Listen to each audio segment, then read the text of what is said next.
the Levels podcast. I am Justin Horo, joined as always by the Triple OG, Willie Mason. OG, let's get straight into it, brother. Round 18 preview, but also a massive shout out, beanie for brain cancer round, Mark Hughes Foundation. Can I ask you just quickly off the bat? I know you're Newcastle junior. Yeah. Did you ever like mix and mingle with Mark Hughes? Because whenever I listen to, in particular, Joey on Freddie and the Eighth, or over the years on Channel 9, seems like a proper giggle, and he's doing such. This is obviously such a great cause, and he's raised so much money over the years, mate. So tell us a little bit about I've known Boozy since I was a young kid. He's a Curry boy. Yep. I'm from Toronto, which we used to play against each other in the juniors. Not each other, but I think he's a couple of years older than me. So we come through the same system. He ended up linking with the Knights. I was with the Mariners, did my journey down at the Dogs, and he was obviously at Newcastle. So his story is amazing. He was never the most talented player. He was silky. I like it. Yeah, but he had mad. Yeah, but I mean, coming through, he was always a little bit smaller, this and that. But he just fucking worked his ass off. Him and Kurt Gidley, man. If there's a blueprint for hard work that pays off, and even Clint Newton to some extent, to that extent, just the hard work mentality of those blokes. That's Newcastle personified. They look at Mark Hughes and Kurt Gidley and go, fucking those guys work their asses off. Yeah, like you got Joey obviously, and even Bedsy to a degree. Like Bedsy was super talented, but when you think about work ethic is crazy. Some of the guys they had in those teams back in the days. I grew up obviously loving Joey. Man. Yeah, 97, 2001. Yeah, 2001. And Boozy was part of both. And then when he got hit with the cancer, brain cancer, it was fucking awful for the whole of Newcastle, man. Yeah. Because he was so beloved up there, man. So beloved as a Nova Cashew. He's a big deal. So when he got hit, I'm not sure what year it was. I think I was still playing. Everyone was just shocked. And then for him to beat it, I think I was still playing in 2012, 13. I think he said on Freddie in the Eighth, I was watching it on the way in actually, 8 years I think he's been going now. Yeah, so 8 years. I could be wrong. Apologies if I've got that wrong. Yeah. But yeah, I believe I was watching and he said 8 years it's been going for now. Yeah. And he's raised a ton of so money. much money, man. The amount of work that he's done. I mean, they do a great walk. I think Billy Peden and stuff. Remember guys like that? Yep. So they'll do the walk. It was on Monday. I missed it because we were training. Yep. And then so you walk from all around the harbour, Botanical Gardens. It's beautiful anyway. But then they continue the walk to Newcastle. Do they go all the way up to New? How long does it take? 2 or 3 days, I think. Yeah. No, that's awesome. So don't quote me on 2 or 3 days. Could be 2 days. I'm not sure, but it's a solid walk. I'm just trying to think. So what would let's think. Sydney. How many K's is that? Sydney. Probably just say 160K. Okay. I feel like I was trying to add this up the other day. Yeah, I'm pretty sure I googled it the other day. I reckon it might be 2 days. 2 days. Again. Yeah. Let us know in the comments if you've done the walk with them or you've been involved. Let us know. They do a great thing. They raise a lot of money because there's a lot of. All you got to do is visit a children's home, and you see what he's done through that. They're like this, Mark Hughes Foundation has paid for this, paid for that. So well done, Boozy. He's a great man. He's a great man. Awesome. And it's a great initiative. Congrats to everyone who's involved for round 18. It's going to be a big round, and it's starting to get chilly too, so perfect time to go and buy yourself a beanie. These are really snug. It's a little bit hot in here, so I don't know if this will last the full episode, but I can't wait to put it on when we get outside because it's chilly outside for sure. As always, we want everyone to like and subscribe. We're at 11K now, chasing that 20, Mace. We can also, leave us a review, 5 stars, Apple. Comment, reshare on Instagram, any of the stories of you guys watching us. We appreciate it all. It means a lot to us, and we are building this community.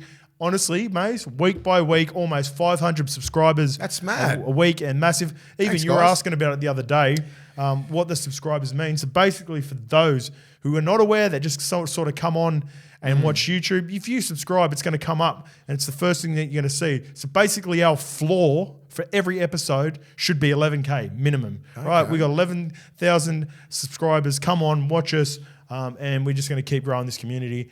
And with that community, let's get straight into it. That community, we're into me, OG. You were correct. Our favourite YouTube questions. These ones are statements.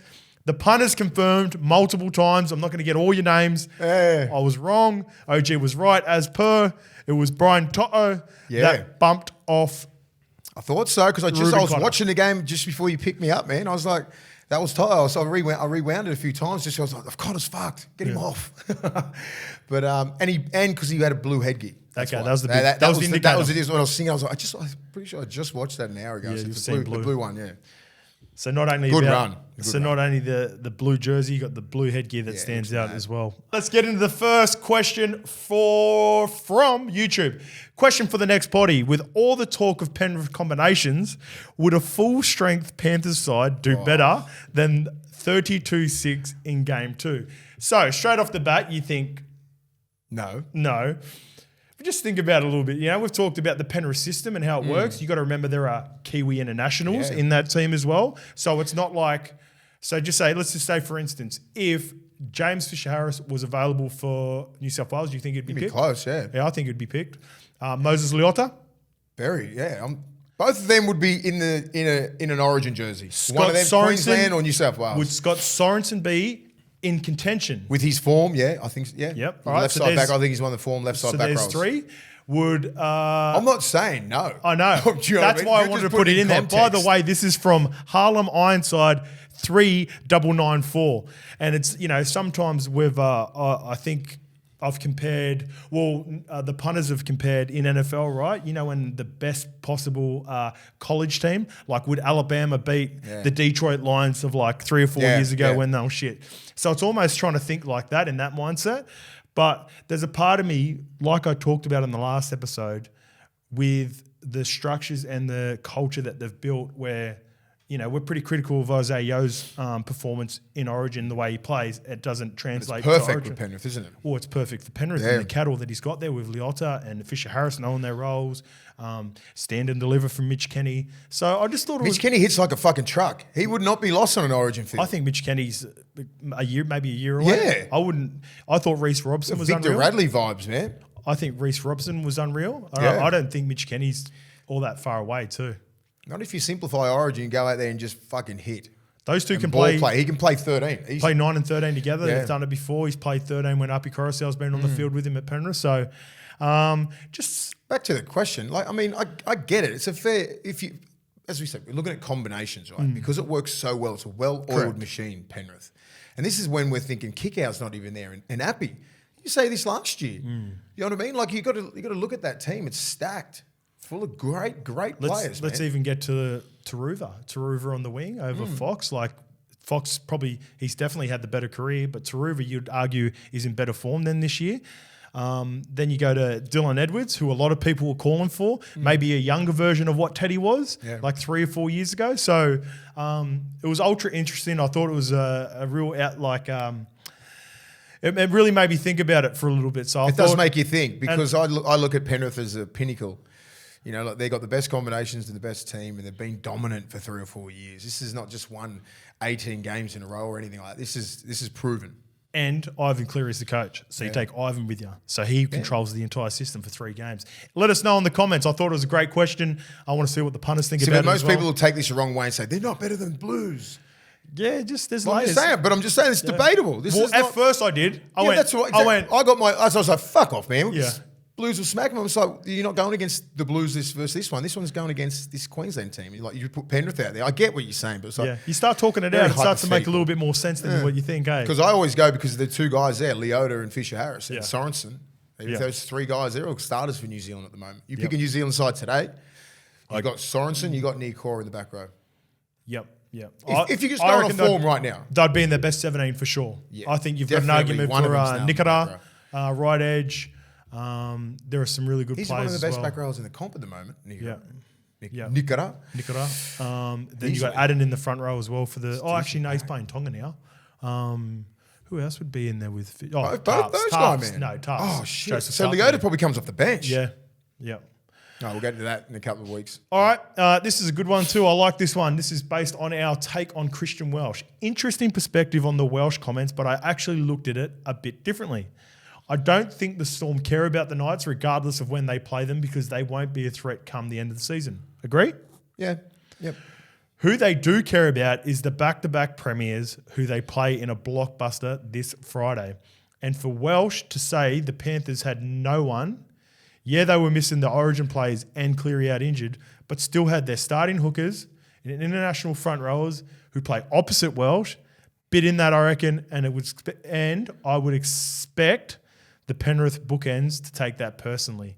Anyway, love the show, lads. Congrats on 10K. That's from Jasky. It's a weird take, but I think those two bookends at Penrith just take shit personal every week.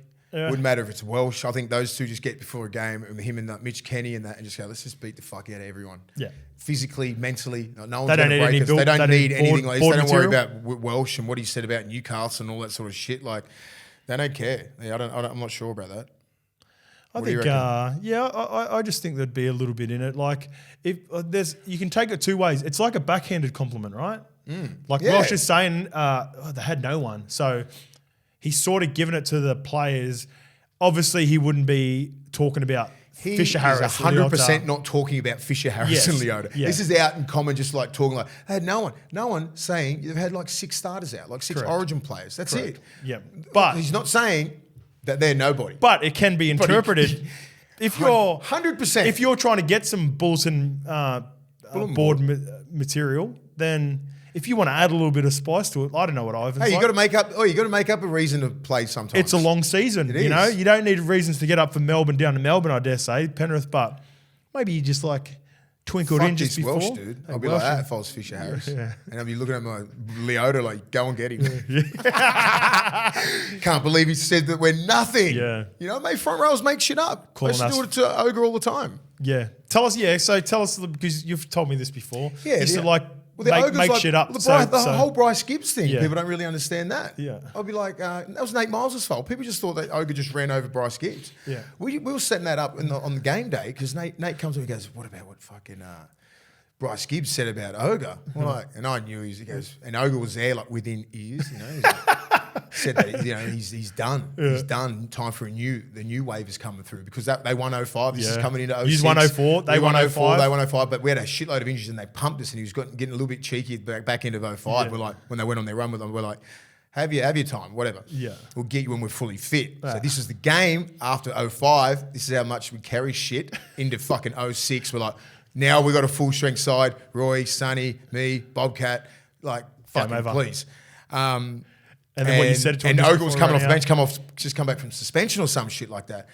And and then I said, I heard that. I reiterated it heaps. Like, Ogre's motherfucking saying this shit. This young kid, he's like, Ogre's 25. Yeah, all right, mind you, I'm 20. I'm 25, 26. I said, what's Gibbsy, 22, 23? Gibbsy's this young kid. Yeah. Had no idea what was coming at him. Yeah. No idea what I was brewing in there. And everyone was just said, just get Ogre on the same page. And you don't say shit before game's over. You know, when he's real focused, he's real steely-eyed, fucking Vicks in his hair, Dankarab, telling everyone, fucking switch on, mate. Fuck. And he's just going, he's like, so I was like, Ogre, you can't believe this motherfucker said, like, he said, you're done. You're done. And I'll be always like, you done? Are you done? You done already? 25, Cup Kangaroo Tours, Origin wins, Grand Final. You're done, big boy. Anyway, all right. So I just go and talk to someone else. I could just see him just fucking steam. The warm up was ferocious. Yeah. Warm-ups are going nuts.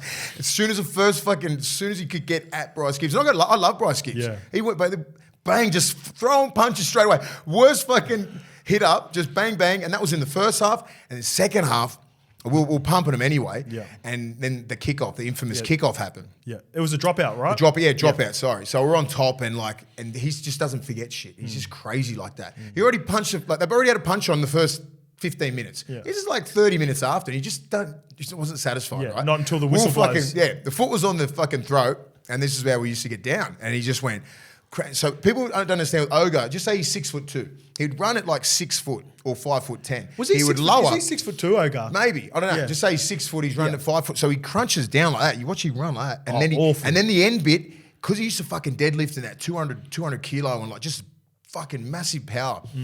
And then he'd spring up. And then, so you're already set. You're set at the level here. Yeah. And then next minute it's at his chest. Next minute his shoulders in your fucking head. You know what I mean? That's what Bryce Gibbs, his arms like just went. And I went, everyone. What did you say to him? What did you say? Because you come in and you go, you fucking weak, fucking this and that. Like, don't you fucking, you know what I mean? I was just like, I don't give a shit. Like, well, know what's sort of happened there. You don't have to be a lip reader to see what I said. Yeah. Fuck you. And you see his face, it couldn't have been a prouder moment. How good. There's all that shit's all over the Bulldogs fucking. Yeah. That's, when we think of our Bulldog, sort of player that's what we want. Yeah. You know what I mean? He's crazy like that. He's my favourite player to play. I can tell the way you talk about Ogre, 100%. He's like he'd be top 3 teammates of yours. Go to war with him and Petro. Yeah, Fucking great. Luke O'Donnell's there too. I love that. Luke O'Donnell. The Donski's there as well. There we go. Fisher Harris, Liotta off the dropout, straight into Welshie. We shall see. Bulletin board material. Tell you who doesn't need it are those boys, or they do, is just before the game. The Nitrovol Lean Muscle Protein, the ultimate lean muscle protein powder to enhance recovery and performance. For those with high volumes of training, like the Ogre, protein replenishment is key to avoiding muscle loss, appropriate muscle repair, and higher quality repeated training sessions. Just like Ogre, you said, train the house down with BSE. It's a high quality blend of containing fast and slow protein blend carb matrix with creatine, glutamine, BCAAs, vitamin B2, and sports mineral complex. You can get that at bodyscience.com.au, and you can probably get it in a couple of supplement retailers as well.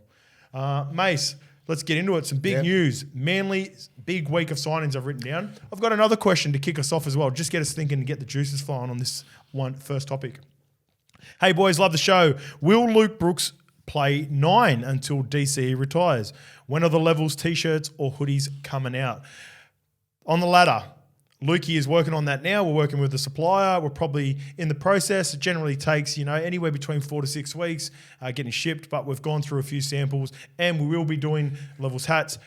We'll be doing a limited a limited number of Levels hats, hoodies, and maybe a couple of tees. Coming soon. We really wanted to nail that down, make sure we're all on board. Love the material, love the supplier, and then obviously the designs. Yeah. All three of us putting in some. We're not in it for a quick fix. Yeah, we really want it. We really want these our first drop to be super special. So we're taking our time with it.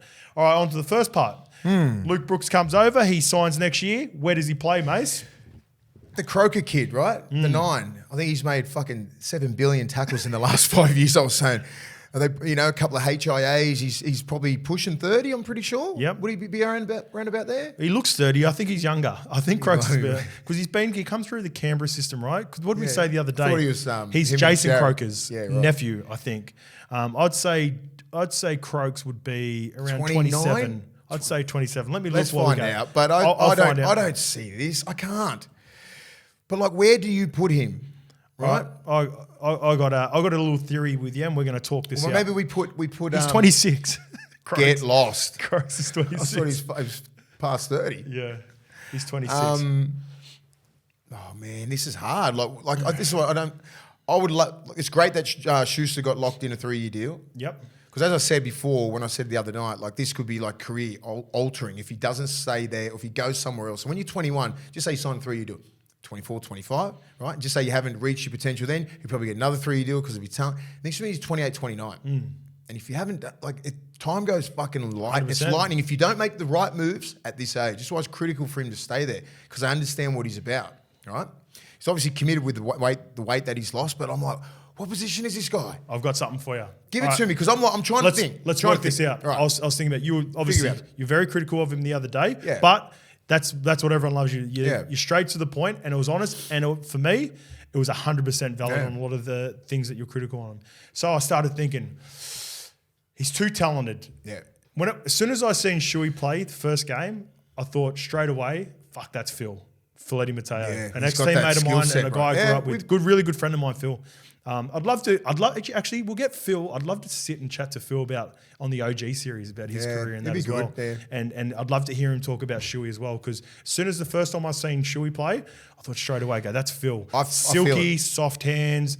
Fletty's the OG. Fletty was hitting the no-lookers when Shuey was in high school. He was the OG of it. Offload, 100, 115, 120 kilos, back row, 5'8", lock. He mixed and mingled in a few different areas. So what I was thinking about was Fletty was obviously super talented, had a really good, played 200 NRL games, went to the GF twice. And when I look at Shuey, I'm like, all right, so they've just gave him a 3-year deal. How do you make it work? So obviously there are some negatives that come with Shuey when you look at his game, all right? Needs to get a little bit fitter. He's in the right path. He's doing that. He's ticking those boxes. Needs to work on his defense, 100%. When I started thinking about Fletty and I was thinking about the comparison, I went back and I was like, fuck, I felt like Fletty's best work was when he was coming off the bench, right? Yeah, so I went back and looked at some stats and I went on the rugby league project. In 2009, when they went to the GF, from round 24 to the grand final, Folletti was, I believe it was forced. I think this happened organically, right? I think Folletti missed a big portion of the season with an injury, and then he ended up coming back in round 24 to the grand final. There were 8 games. He only lost 2. The Parramatta only lost 2 of them. They lost the grand final, and they lost that game against St George. Every other game, he killed it. He was like the X factor. Everyone thinks. Was that his first full year? No. 08 might have been his first full year. He debuted a couple of years before that, and then went over to the Super League. All right, so he goes on this run. People forget the impact that... Bro, I'm not sleeping on Folletti, bro. Yeah. He's like a top 10 talent during the 2000s, man. Easily. Well, he's talent, man. He's top 3 most talented players I played with in my career. You talking about Ogre before? Phil was this for me, right? So they win 6 from those 8. So obviously one's massive, is the grand final. And the other one was where they sort of just got blown off the park from the Dragons. But every other game he had really big moments. Everyone remembers Hayne playing. Everyone Dragons remembers were good 09, man. Fui, they should have. They should have been favourites for it that year, right? The next year, so he ends up. I debut next year with Phil in 2010. Doesn't sort of go to plan. We end up missing the 8. He goes to the Warriors the next year. So it's a bit up and down throughout the season. From round 19 to the grand final, this is where I believe like a conscious effort was to bring him off the bench. From round 19, they play 9 games between round 19 and the grand final. He wins 7 from 9. And you remember, like, I don't know if you remember those Warriors days as well. Man, Phil was killing them, right, off the bench. So I didn't realise they were all off the bench. I just keep forgetting. I just remember him just fucking doing ridiculous shit, man. He didn't play every round, but when he did come off the bench, he played about 45, 50 minutes. They won 7 from 9 and they won 6 from 8 in Para. So what I'm thinking about with Shuey, I'm having the same mindset with Shuey.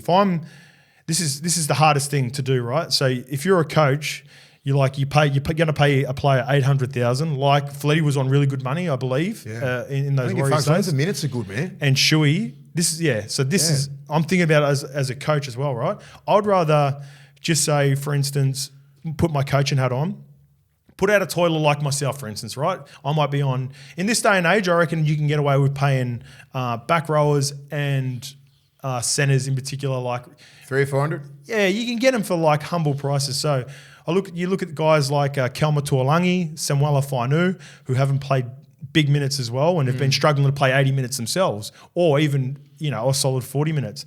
Get them to take the sting out of it. As soon as it gets to the 20-minute mark,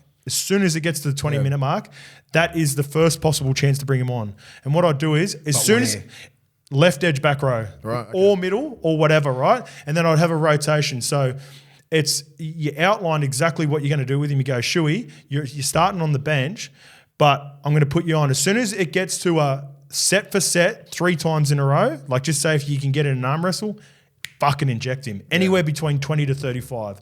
I'd put him on. And then just like Folletti did, Folletti completely broke games open. Yeah, he did. In a space of like 2 or 3 sets. Come on. Might not have necessarily been a try assist. It might not have been a try himself. It's something, man. It might have been an offload in the middle part of the field where, Folletti gets a quick play. 4 people are in. Hainsey gets on the back of it. Same thing at the Warriors with Shawnee Johnson was his half at the time.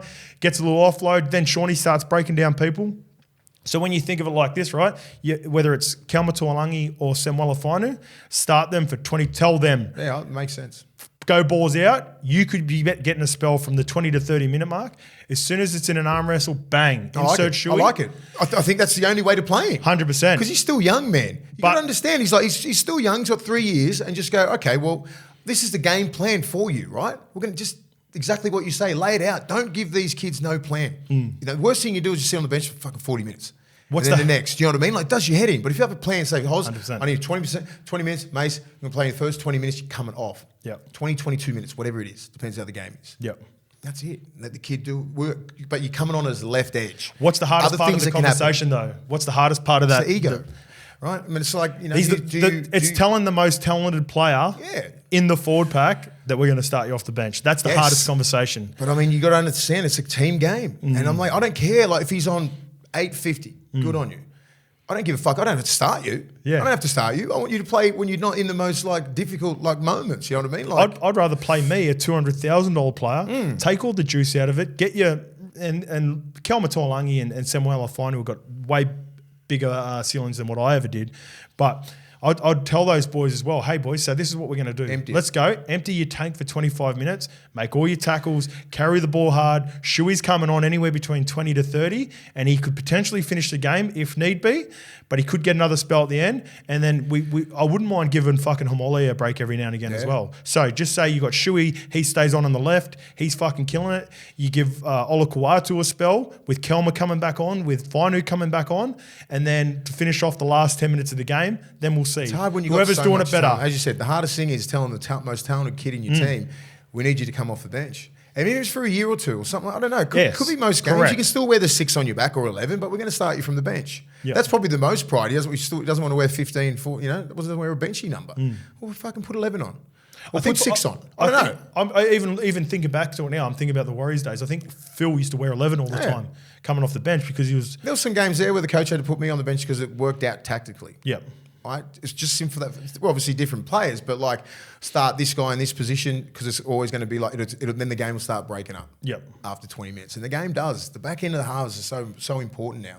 And the thing is, if you're a back rower, which they rarely get told to empty the tank, right? Because you've always got to conserve. You always got to be in shape. You're doing all the kick chases. You're just fucking running, working. It's the hardest fucking position on the game, left 4. Yeah. Left and right 4. You're doing so much work, so many things that you got to communicate to your middles and this and that, directing traffic, all that sort of shit. You simplify a game for a 20-year-old. So if you know it's short, give me 25 minutes to like a kick out. You'd be like, thank fuck.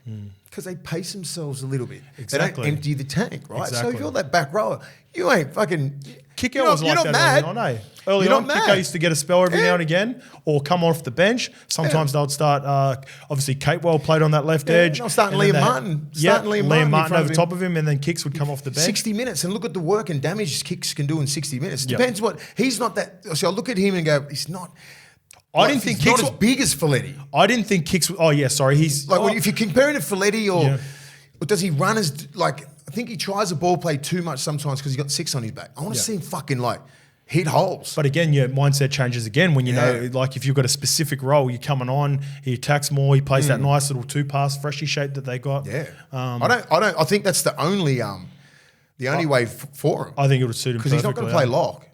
Well, we went through that before because it's going to take too much out of him. Same thing, like Folletti would play sometimes lock for about maybe 5 to 10 minutes as well, maybe. But we had Hindy in the middle. He had the balance of the team. He had either Michael Luck or Simon Mannering, I believe, at the Warriors at the time, who could play middle. So balance, man. Just sit him on an edge and just fucking destroy people. It's all about balance, right? You just got to have the right plays. And I think they've got a lot of talent over at Manly. They just got to sort it all out and put it in the right places.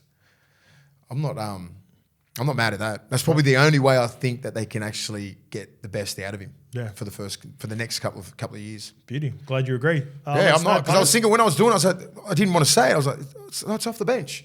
I just didn't compare it to Folletti. Yeah.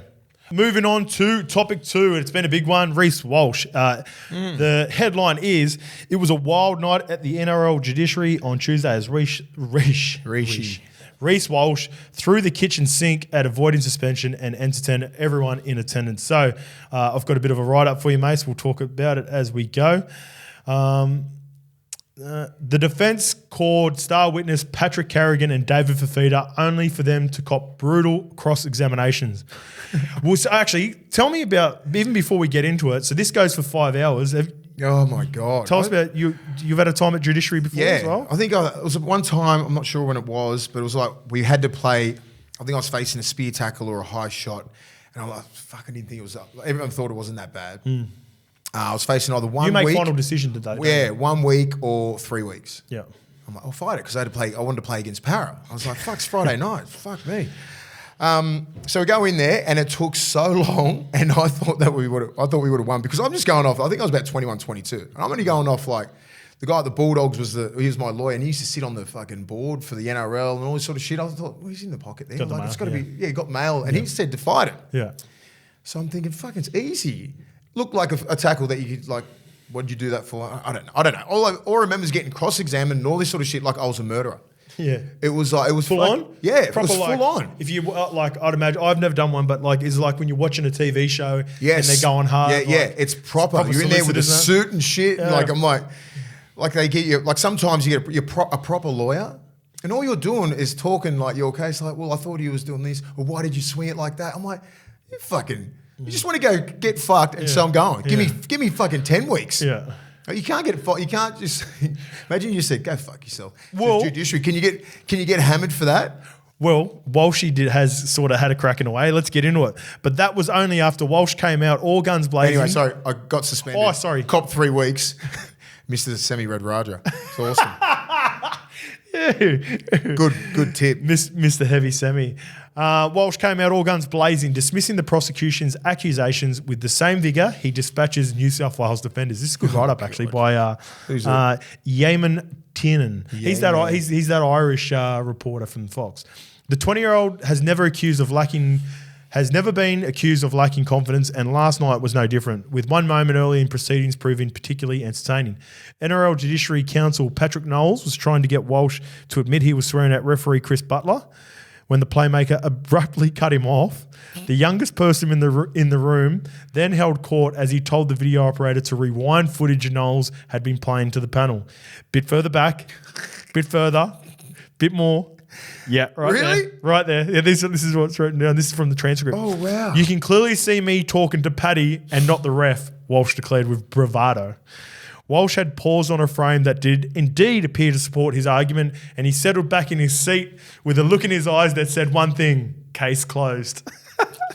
It wasn't, however.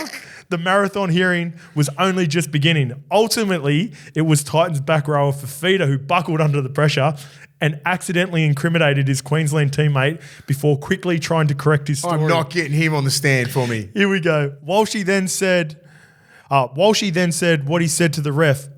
I mean, Paddy, the ref was behind him. What are you doing? He goes, I didn't mean that. He goes, I didn't mean that. I just get nervous. I get intimidated by speaking to you guys because I think I'm in the wrong. I love that. That's super fucking honest, innocent. That's super honest, super innocent. Love it. And it's not easy, mate. Well, Mate, it's not easy. It's awful. I was 21 or 22. Yeah. It's intimidating. Like, you're a young kid. You're getting cross-examined. It's just a fucking tackle or what someone said. And then poor Fafita's in there trying to back his boy up. Walshy then said what he said to the ref. I mean, Paddy, the ref was behind him. I didn't mean that. I just got nervous. Oh, I love it. Oh, that's so funny. And then Carrigan was also grilled on his evidence, which Knowles said you wouldn't give much weight to in one of several sledges of the defence in his closing argument. Knowles accused the three Maroons teammates of colluding to get Walsh off so he could play in Origin 3 next month. Come on, as if that's not happening. They got their story straight. Their evidence was remarkably similar. Some of Mr. Walsh's evidence demonstrably untrue, Knowles told the panel. Give weight to the video evidence here tonight and give the greatest weight to your own common sense.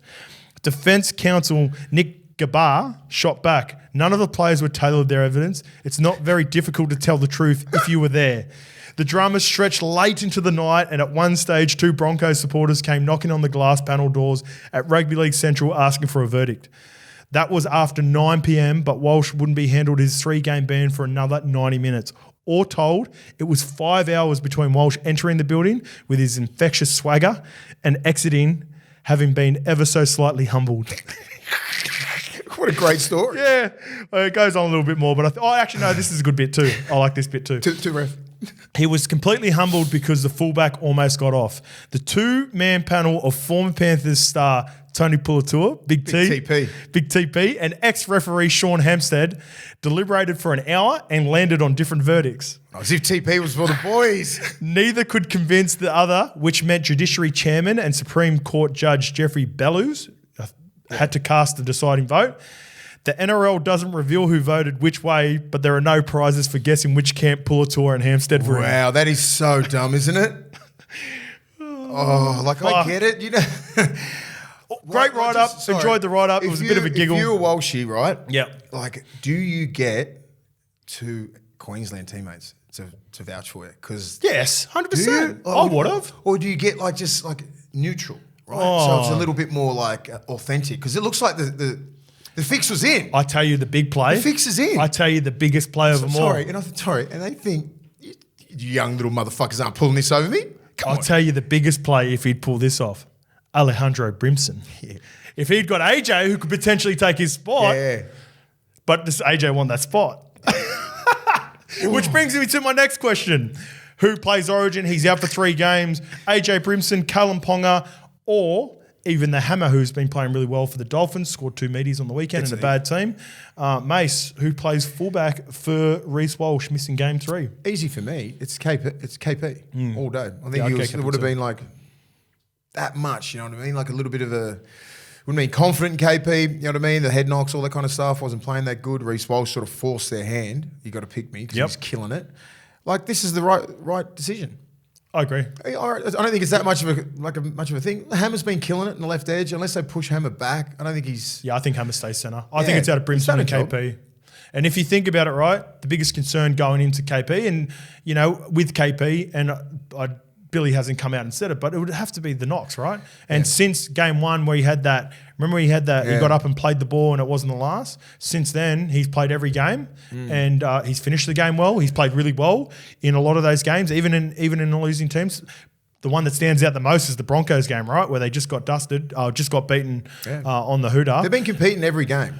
And he's been playing really well. So hopefully not on Sunday. I think at the start of, once he was told that he wasn't going to be part of game 1, I think there was chat that he called Billy and said he wasn't going to play in the rest of the series. But if that's the case, is this, if you haven't played now, right, and it's essentially a dead rubber, you're going for the sweep. Do you want to play if you're KP? No. When there's not really. You're never going to say no. But if was he on record saying that he's going to have the whole series off? I think so. Well, he's going to have the whole series off. Yeah. Like he's not one of those guys who's going to. It's not a dead rubber. Ask the 17 guys that get picked for the Blues and the 17 guys that get picked for. I'm just saying, like, but if he said that, I don't think you're going to sway him with that the third game. You know, the sweep's already in. Like, what have I got to prove? So then, other than hold Alejandro back. Yeah, Brimson was 18th man. But do you then go, all right, shit, Walshy's done a good job in the first 2 games here. He has leapfrogged me for now. There's a lot of footy to be happening between now and next series. But right now, if game 1 was to be picked, Reece Walsh should obviously be, if he was available, fit and not suspended, he'd be the pick. Do you give a guy like AJ Brimson an opportunity to potentially step in front of him? I don't think he does. I think Brimson is a gun, but he's not on KP's level. I think he's up there. Well, he's been knocking on the door. He's been knocking on the door, but I just don't think this one game would let him leapfrog Kalen Ponga this time next year. Okay. You know what I mean? Right. I mean, hopefully the KP just keeps going like that as a player and his performances keep going like that. Yep. And if they both do, like, his ceiling's a little bit higher than AJ's. Okay. You know, that's the way I agree. Feel. That's the way I feel. But I'm like, I agree. But if I was KP, there'd be a little bit of doubt. But I've come out and said that. Yeah. But if I'm on the record saying I'm not playing the whole series, I'm not fucking playing. Oh, I think the conversations had between him and Billy. But I think Billy maybe alluded to it or it sort of got out, but I don't think it's been on the record as been. Oh, okay. If it's not on the record, I think KP's going to play. Okay. I would. Someone, I guess, let us know in the comments if you have seen KP come out and said that he's definitely not playing Origin. Back to our season, boy Walshy. What do you think of the 3 weeks? I don't really elaborate. I just don't like it because I don't think you can prove it. Yeah. I think they're trying to check this little guy because they reckon he's saying some shit. I reckon players have been saying shit to refs all year and they haven't got any evidence and all that kind of stuff. Like even the Josh Reynolds thing, a little bit of like the refs really kick up a stink. They've been getting talked to like shit. And this is the perfect poster child. The poster child of the game at the moment. The kid who's like the gorgeous smile and eyes and the pin-up boy. It's like if we can get this guy, if we can get him in this moment now and make a fucking in a game 3 that's not going to affect the series. This will make everyone but also shut up. Talk about Origin. Yeah, interesting. But it'll be like you know what? If we can get him in this position now, like no one's. Oh yes, Lukey's throwing up. What if it was 1-1? Do you think he would have got 3 games? That's a great point. Yeah, I don't think so. I don't think so. I just think because it's a. You know, the sweep's in. He's already done his damage. He's 2 up. He's done his job. And he's put himself in this position, and they're like, all right, well, we can make a. Do you reckon OG fucking Sean Hempstead is when he was making his decision, he was thinking about when Walshy got sent off, and he's fucking giving it the. Yeah, it gets a little bit personal. In the crowd, and he's like, you shouldn't be fucking. You got sent off. You respect the referees. life. Yes, I'm telling you, mate, these refs are a different breed. They're not rugby league players. Do you know what I mean? Like, they're not coaches. They're not anything like that. They're refs, and they get picked on and get fucking vilified all the time. They get blamed for losing games. It's a different mentality. So when they get you in this position, which the refs have got this young kid, pin-up boy of the game, let's fucking make it. Statement right now. Draw a line in the sand. Then no one can fucking talk to us like pieces of shit. I like it. I'm not saying they're pieces of shit, but no one will do that. Yeah. You know what I mean? Because these players are coming at them from every left, right, and centre. Captain, you don't even have to be captain. Fucking, they're all getting sent back. Yeah, 100%. Tell them they're all coming There's at the refs because the refs demand no respect. Yeah. Now, we got you, boy. Yeah. I'm not saying, but they don't. You just fucking like, the fucking patients are running the asylum, mate. Yeah. Especially out there. Like, some refs used to rule with a fucking iron fist. Billy Harrigan. Shut the fuck up. There's no refs. Shut the fuck up. You know what I mean? The badge. What about the badge? Badge was good. All those blokes, all those old school guys were good because they had respect from the players. I'll tell the story. Go. I'll tell a story. So me and Mace were played together at Manly in 2015, and we did an opposed session, and the referees come out to look after the opposed session. And as we were walking through the car park, me and Mace were walking out of the gym, and we see Gavin Badger, and Mace goes, "Oh, fuck off, the badge." Right? And then Badge goes, as in he goes this, and then so he tells Mace to calm down, and Mace is going, "What?" And he goes, and Badger's like this, and then the other referee was there. This is when they had two referees, and then as soon as the other referee goes, "Not in front of the rookie." Best, mate. Badger's the best. He goes, "Not in front of the rookie. We can't be, He's got say swag, boys. mate. What's been happening, Mace?" And then started talking to us normally, but like he was going, calm down. Fuck that. Shut up, Baz. Fuck that made me laugh, mate. He's the best. Yeah, I just think, the refs are drawing the line in the sand now. So all right. Hopefully that changes. Yep. All right, let's move on to previewing the round, mates. Round 18. These odds are accurate as of the 28th of June at 6 p.m. from our friends at the Tab. Getting up the first game, I also got the news for us as well, mates. I'll tell you about some of the ins and outs in the lineup. Kicking it off with Cronulla at home to St George Illawarra Dragons, obviously off the back of the Ben Hunt news. Cronulla are $1.11 favourites to St George Illawarra Dragons, $6.50. And if you think that's bad, go and look in the AFL. West Coast are playing Brisbane. Is that a horse, West Coast? West Coast Eagles, the horse, are paying $51. I don't know if that was like a G-up from the Tab social media team. If it is, it's a giggle, but you cannot bet. I believe you cannot bet on the Brisbane Lions, so that's heavy. $6.50 is some good jam. The line is 18.5 though, Mace. I've got the news right here, going to the top.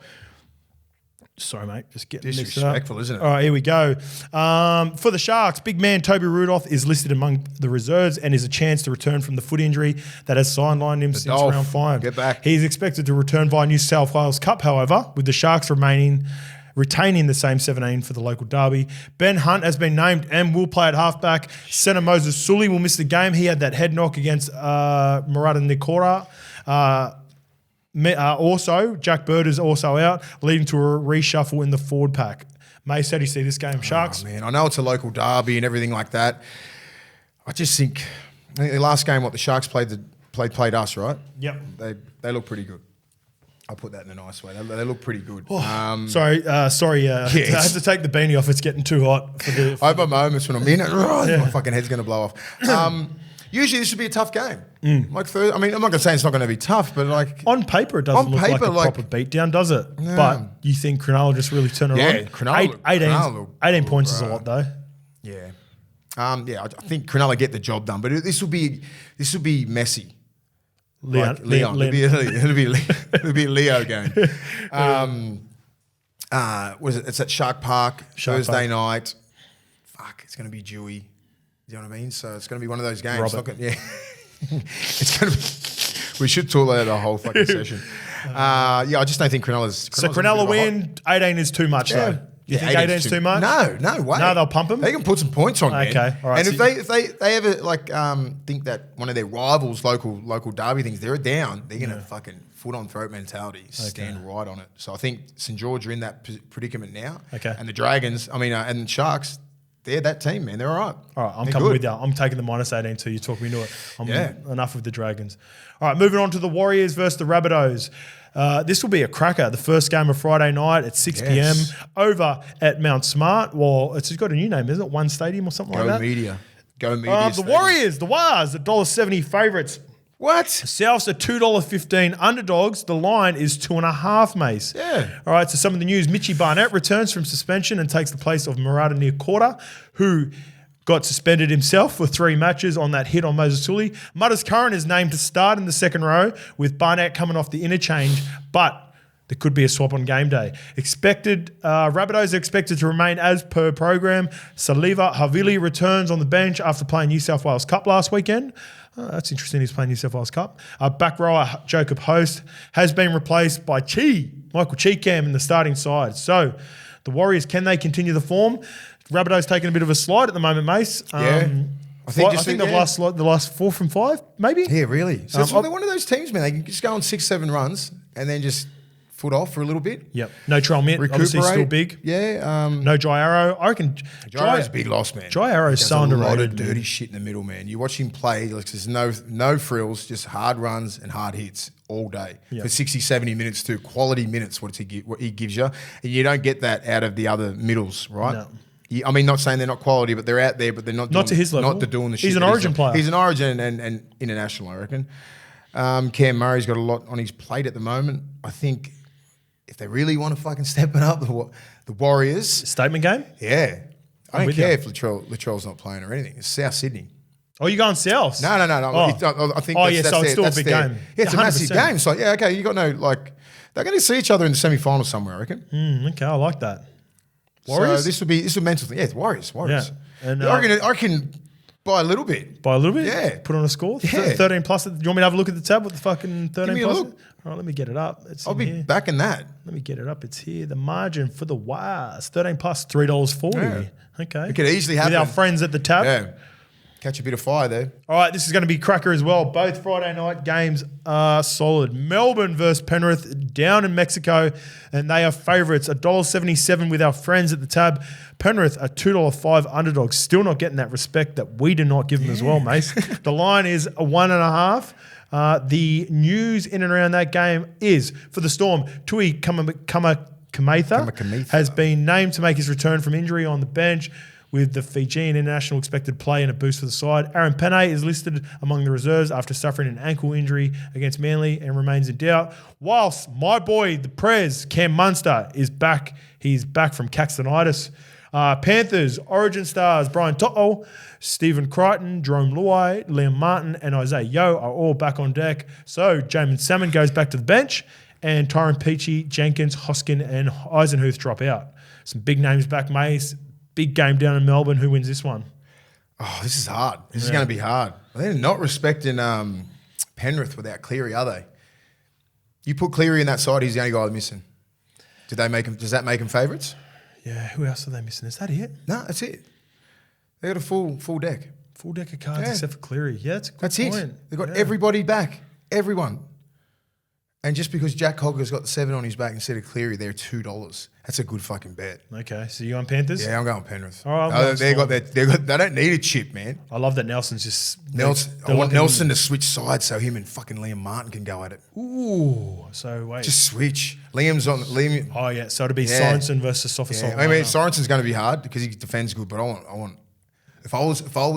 Fuck, Scotty Sorensen's in good nick. He's in good nick, but I'm just saying, if I was Penrith, I'd just switch and put Liam on the left edge to start the game so we can fucking go at him. Bang. Seriously, he is their dude, Nelson, and he's been trampling every fucking dude on their edge. And I'm like, that's just a little mind game, just to switch and you go, we're coming for you. He set the tone in the Manly game on the second half, when he got into fucking so who run over straight away, get a quick play the ball and they started rolling. You know, he throws like fucking, he's got that little late footwork. He's not saying Liam Martin's going to get him all the time because he's a big dude, got good footwork and he can isolate. But Liam Martin can cut a couple of lanes off. He's line speed. He knows Nelson's not going to pass early. That's true. You know, like he can fucking come outside in or inside out and cut him in half. And if I see that from fucking Penrith, like they're on. You know what I mean? That'd be a movement I'd love to see because they can both. He's a switcher. He can play left and right. He doesn't give a fuck, mate. They're very versatile. And if I was him, I'd be like, put me on that side. I want to go at Nelson because he's their dude. Yeah, you're calling for that, aren't you? I want it. All right, first game of Super Saturday, 3 p.m. down in Canberra versus the Gold Coast Titans. Sorry, who you got? Penrith? I'm going Melbourne. I'm going the Prez. Okay, always Penrith. back my boy. All right, Canberra versus Gold Coast, $1.65 favourites and $2.25 underdogs at the tab. The Gold Coast Titans, I think that's good value straight off the bat. The line is 3.5. This is going to be a close game. This is going to be a good game. This is good. All right, with the Raiders, centre Jared Croker has been selected, subject to clearance from the NRL, but is firming to take his place in the side after a head knock last week. Pasimi Solo is expected to start in place of Josh Papali'i, who I want to give a shout out. Pasimi Solo has been really good this year, coming from Newcastle. Titans captain Tino Fasuamalawi is back after being arrested last week. Veteran playmaker Kieran Foran made a solid return from a toe injury and everything else that he carries, and will be all the better for the run, and will start at 5'8". Mace, this is going to be an intent. I remember, was this the game last year when Raiders were winning like 24-0 or something, or 22-0, or they had a really big lead and then Titans run them down, or vice versa? One of them. Was it? Yeah, I believe 24-0.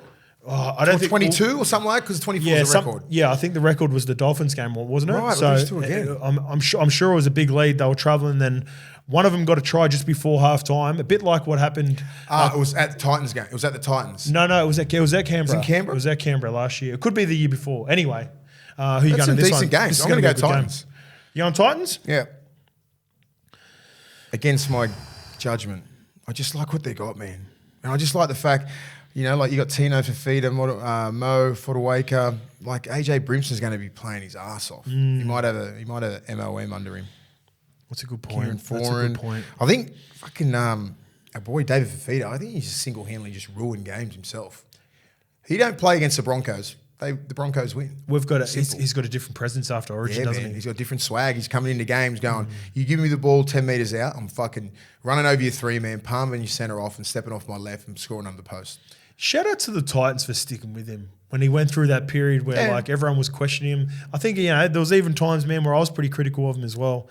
But fuck, he must be stoked Fozzie come to the fucking club for him. Because even about this, like when we'll review the whole year, we're like, Kieran Foran will change this guy's career. Yeah. Even when he hasn't played, he's gave him this new, this sort of confidence. And even last week, Fafita's fucking hitting a mad hole. Fafita never used to hit those holes. Yeah. He's always had it in him, but. Because he fucking doesn't trust anyone that they've had there before. When he That's come through the system, when he was at the Broncos, they were playing real square and he just used to do his thing. He was just destructive as hell. Now he's just doing it by himself and he's doing it with Foran there. It just helps him a little bit. I don't know. I think he could just be really disruptive with Canberra. One of these games, man. Saturday night. Left side. He's up against Elliot Whitehead. Elliot Whitehead's solid. Horsburgh will fucking get into it. They'll go at it, man. He'll get Horsburgh he's got Fodawaker and Malawi in front of him. Sticky will be like, get into him. Yeah. He'll be into all these vets going, get into Fafita. Hudson Young, all these blokes, mate. They'll be going at it, man. I'm going Raiders in a low-scoring one. Yep. But it'll be a good battle. Regardless, I think if they go at it and it's a good game and a tough game, as long as it doesn't get, if they're not leading by 16 and get done again. I think it'll be a close game, yeah. Yeah, I'm just saying, just for the Gold Coast, I think they can really make an imprint in this premiership, man. Yep. Make a run for the final eight. All right. Going up north to North Queensland, they are on fire at the moment and they get West Tigers off a bye. They are $1.18 favourite, Maces. With our $1.18 favourite, Willie Mason, Widemu Mason, with our friends at the tab. The West Tigers are $4.80. The line is massive, 14.5. But the punters are liking it at the tab because there's more money for the plus 14.5. Jason Tomalolo was a late withdrawal with a hamstring injury and has been named at 18th man, so he could be a late inclusion closer to game day. Blues hooker Reece Robson suffered a hamstring injury against the Rabbitohs, but has been named for now, with the pair to be assessed throughout the week. West Tigers, Dane Laurie comes in at 5'8" for the first game since round 4. So Stafford Toa moves back to the centres. Asu Kapoa goes to the bench. Young hooker Talon Da Silva retains his place with Api Carousel sideline. So Api still got that broken jaw. Last time we saw the Tigers, Alex Twile scored his first meaty and they got dusted by the Storm. So how do you see this one going, mate? Yeah, I think they're making a bit of a run, the Cowboys, and this will be one of those games. I don't think Robson will play. If he's tweaked a hammy, he ain't coming back. If he went off, didn't he? Yeah, and they've got Jakey Granville to cover. Yeah, Granville will cover him, and if he wants to play game 3, I mean, would this help him to play game 3 anyway? I just think you wouldn't risk it. I'm just saying, just say if he plays this game and plays mediocre, like he's never really kills games, get a 9 out of 10. He's always 7 out of 10 every game. Every game. Okay. Does he push his claims, or do we go? Is he Is he in doubt to even make the game? You know what I'm saying? Just say for game 3. As a New South Wales selector, were you going to pick him at 9? If I'm Rocket Rod, I've got the bigger picture in mind, not for Origin, for the Cowboys. Reece Robson, rest him. Yes, but Jakey Granville hooker, and Ruben Cotter plays a little bit of 9 as well. But I'm just saying, if you're Robson, in your head, you're like, fuck, I want to play game 3. All the fucking players want to play fucking game 3. But like, are you like, can you have this game off? Do you try and push this? I'm just saying, like, he's not a lock for game 3. That's what I'm saying. Yeah, okay. You know, like he's just in his head, like, do I need to play this game? That's true. To push my claims? And I'm like, in my head, I'm picking Robson. Yeah.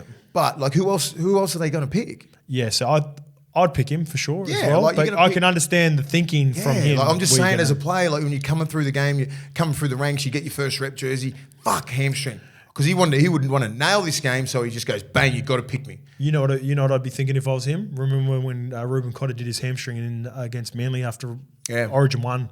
I'd just go, fuck. A lot of soft tissue damage. I think Reece Robson's going to be in the Origin arena for a long time. Yeah, he's built for it. Yep. He's built for it. So, yeah, just take the week off.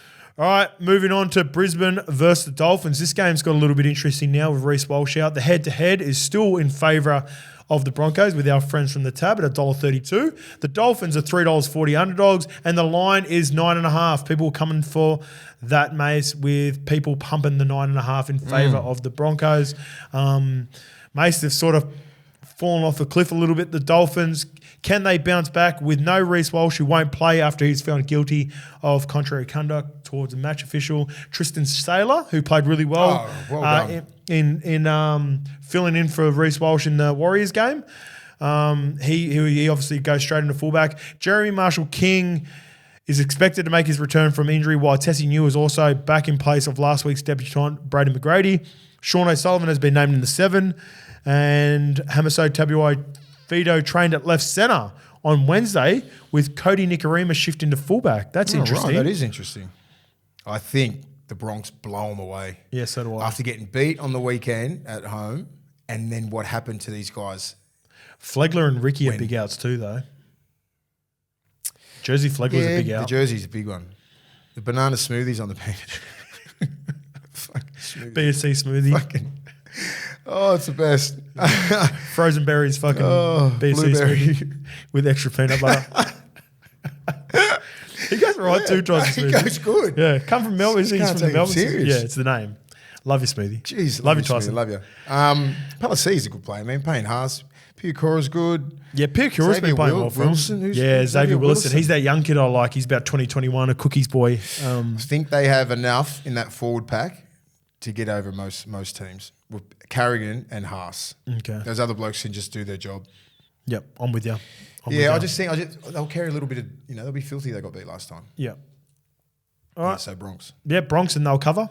Yeah. I'm with you. All right, your Bulldogs against the Newcastle Knights, Mace. Hughes are at home. The Bulldogs are $2.20 underdogs, whilst the Newcastle Knights are $1.67 favourites. Already, straight off the bat, not only because it's you, I don't like Newcastle Knights $1.67 favourites against anyone at the moment. The line is plus 2.5 with our friends at the tab. Let me give you some of the news that you probably know about already. Youngster Harrison Edwards returns from concussion to take his place on the bench, but the potential big inclusion is club captain Raymond Fatela Mariner, who played his first game in over a month last week in New South Wales Cup. Yeah. His potential inclusion could see Franklin Pele or Jackson Topane drop out of the side on a game day. Knights, no changes expected. Centre Dane Gagai has succumbed to an injured foot he has been managing for several weeks, and he is replaced by Inari Tuwala. Back rower Lachlan Fitzgibbon returns from concussion and is good to go. Be interesting game. Both, although they're on 15 points, we're on 14. Probably looking at the scheme of things, looking like it's a must-win for both. You know what I mean? Like it's a decent game, man. It is. Both of you should be paying $2. Yeah, it's more of a coin flip, I reckon. Yeah, it's a coin flip. I just don't like the price of $1.67, so I'm not intrigued to take the $2.20. I think Newcastle will beat you, but even the 2.5 is way too much. I'd rather the 2.5 from the Bulldogs. Should be a good game. Just got to watch out for KP, really, eh? Yeah. And is he going to turn one on with this news? Yeah. And hopefully, just say if he decides, if he's available, which I think he is, I just thought that he said, I'm not participating in Origin this year. Yeah. Things change, and if this is the game where he has to kill it, you'll be going after it because he's been in good form, man. been playing well. So hopefully, we've done a lot of video on KP. You can't do a lot of things that he can do. You just got to manage. Very hard to play. It's hard to game plan for him. Just be alert whenever you're Yeah, he's on, mate. He's one of the best Q runners. You know what I mean? He sees guys turn their shoulders in and this and that. Like, he's fucking unreal. So he's got to get at him, be aggressive with him. He's still like, you know, if you're, as much as it sucks, if you're a middle or anything like, if you get your hands on him, he's going to be aggressive. Yeah, get into him. You know what I mean? So like, that's the risk that he takes. All right, obviously moving nothing on. Stupid and dirty, but it's just like, it's a fucking aggressive game. Yeah, fucking oath. Moving on to the last game of the round. Manly are at home 4 points to the Sydney Roosters. Both these teams are teams that a lot was expected of them, but they are really struggling for confidence as well. $1.80 favourites. Manly, $2 underdogs to Sydney Roosters. The line is -1.5 at the tab because they can also not split it as well. Jake Trbojevic calf leads a posse of returning stars in round 18, including Jason Saab, Kamatuolangi, Ben Trbojevic, and BP Brad Parker, also back on deck. Of the 5 mentioned, Parker and Saab remain in some doubt, but also are expected to play. For the Roosters, Joseph Swali'i returns from suspension and Fletcher Baker from a head knock. Jake Turpin has been named but remains in doubt with Drew Hutchinson chance to take over at hooker if he's shut out Mutters. Nat Butcher and Dylan Napa. I've seen Big Naps actually at the game, dabbed up Big Naps. Have been named among the reserves and are chances to come in the squad late in the week, while Victor Radley could shift from an edge to the middle with Siwa Wong. Now, see, Gus was talking about Siwa Wong last year, and he sort of Siwa Wong. Yeah, he sort of put me on his radar, and he played pretty good for Fiji in the World Cup as well. Interested to see how he goes. I think he might start, and Victor and Rads goes back to the middle for sure. How do you see this game, Mace? This is a tricky one as well. Yeah, it is, because you're just looking at the talent there, aren't you? Yeah. From 1 to 17, both teams are stacked. You know, internationals, origin players, grand final winners, all that kind of stuff, and they're probably very disappointed where they are on the ladder, both of them. And this would be like, this is one of those games like round 18, like you have these little graphs, you know, like round 4 to 8, all that sort of stuff. 4-week blocks. This is the block when you've got a Jag one. Yep. And both, you know, like both have been underperforming. So I'm going Manly just because they at home. It's at Brookie and they just turn up and it's on Sunday. Sunday Arvo at Brookie. It's going to be a beautiful day. What time? 4 p.m. Beautiful day. The weather's going to be a cracking day. So I just think it's good football. It's good. Then I think about Tom fucking Trbojevic. Then it puts me off, and I want to go to the Roosters. But I just think they can get a job done. Yeah, I'm with you. I'm going Manly as well. Oh, let's go the Bird Gang. Get them going. Big news. I think Shuey will have a big one off the back of the news of resigning. I think that'll be a good confidence booster for him. Yeah. All right, it's time. The lights are on. The Grateful Eight has returned. Kicking it off. Overs to get us started against the George Illawarra Dragons. He was the one of 2 people to miss out on the Grateful Eight last time. We're going Nicholas Hines at $2.75. Game 1 of Friday night. I'm thinking that they played through the middle. I'm thinking he set up a couple of tries last week. I'm going Adam Fanor-Blake this time at $3.75 against South Sydney. My boy, the Prez, is back. Caxonitis is no longer. He has a price of $3.50 against a very good Penrith Panthers team. On Saturday, kicking off Super Saturday, we've got Alejandro Brimson, AJ Brimson at $2.50 to score against Canberra, down in Canberra. As for the Cowboys, he's about to come. I reckon he's going to have a really big end to the back end of the season. Looks good, eh? Jeremiah Nanai, $2.15. He's back to the odds of last year. As for the Broncos game, they haven't been struggling a little bit on the left edge. Will Penasini had a big game last week. I'm going to go Katoni Staggs at $2.50. I'm going your boys, Bulldogs versus Newcastle. I think this price is absurd. He loves scoring at a core. I'm going Jake Averillo, $3.25. Like it. And for the last game, Manly versus Sydney Roosters, he kept Manly in the game with try-saver after try-saver last week. 40. Let's see if he can get one this week. Let's go Ruben Garrick. Let's go Gaz to finish off. I'm feeling this Grateful Eight this week. I feel it every week. No, I'm feeling it this week. So do I. I'm serious, but I'm just like, I look at the thing and you talk and I'm just like, yeah, they fucking should score. It makes a lot of sense. All these guys should score. People don't think he just draws these out of a hat. He studies the game every fucking day. Yeah, sometimes you study too hard. Yeah, maybe. Get in your own head. So he just thinks this all can happen. I really like these players. I think a couple of them in particular. I really like Averillo against the Knights. I like Fanor-Blake, man. And I love Katoni Staggs. Yeah, Fanor-Blake's good odds as well. All right. The Levels Punters Club Bets Friends channel special. Broncos -10.5 and Jeremiah and I to score in the first 60 minutes with a price of $6 from our traders at the tab with a max bet of $25. I really like that one as well. Yeah. It's actually coming to 9.5 at the moment too. So the punters are loving it. But as always, we want everyone to be playing safe during this footy season. So please keep front of mind, what are you really gambling with? And if you need free and confidential support, call 1-800-858-858 or visit gamblinghelponline.org.au.